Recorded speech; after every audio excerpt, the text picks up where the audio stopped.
Welcome to Leverage Your Spark, the podcast that helps business and organizations optimize their systems to save time and increase productivity. I'm Brandy Lawson, your host, and in this 5-part series, we'll be discussing how to make informed decisions when selecting a tool, app, or software service. Each episode will cover one aspect of this evaluation process. These steps are meant to be used together to guide you to a decision. So tell me, have you ever found yourself lost in the sea of software possibilities? It can be really disorienting to just bob around without an anchor or bearings. But before you deep dive into the nitty-gritty of software features, price comparisons, or even reviews, there's a crucial first step that often gets overlooked in this decision-making process. You need to figure out if this app is a solution or a distraction.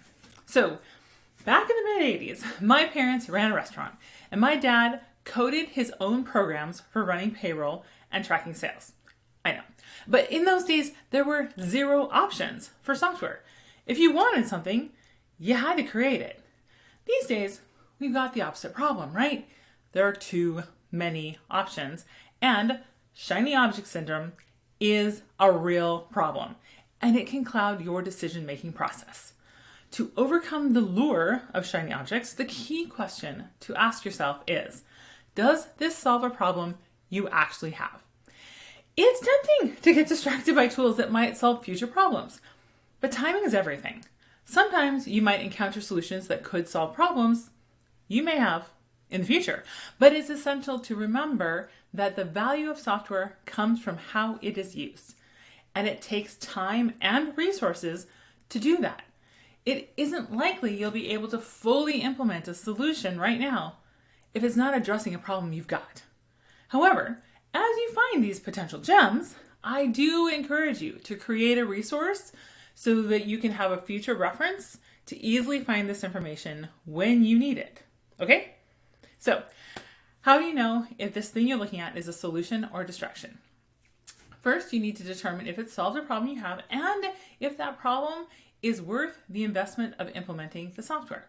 So here are a few questions that can help you find your answer. So first, if you really want to shortcut the stuff, do a gut check. You likely already know if this is a solution or distraction and don't even need the rest of these questions. Okay, fine. So maybe you're not clear with your gut. So 2, does this solve a problem your business is currently experiencing? Like right now, this month. Number 3, how big is the problem this would solve?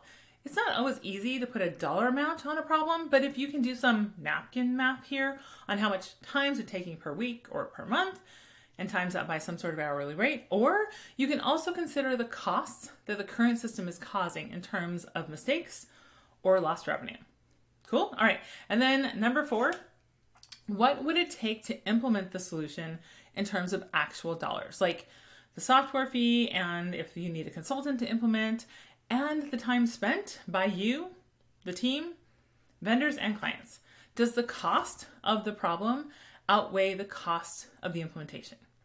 So these questions will help you evaluate the right tool and avoid distractions. Shiny objects.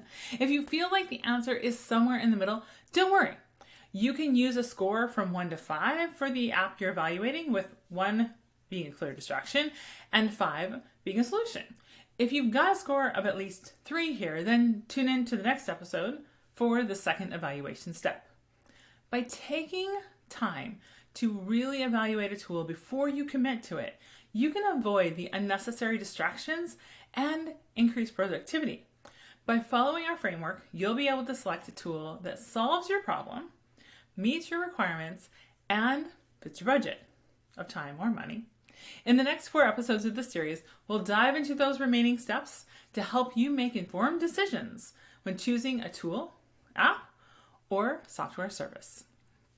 If you enjoyed this episode, please leave us a review on Apple Podcasts and share it with a friend or fellow entrepreneur. Everyone deserves to have less stress and more impact. In the next episode, we're continuing with our part 2 of this 5-part series on how to make decisions when it comes to those apps, tools, and software services. So just go ahead and do your future self a favor and subscribe to Leverage Your Spark on your preferred podcast platform. You can also find us and subscribe and share at leverageyourspark.com.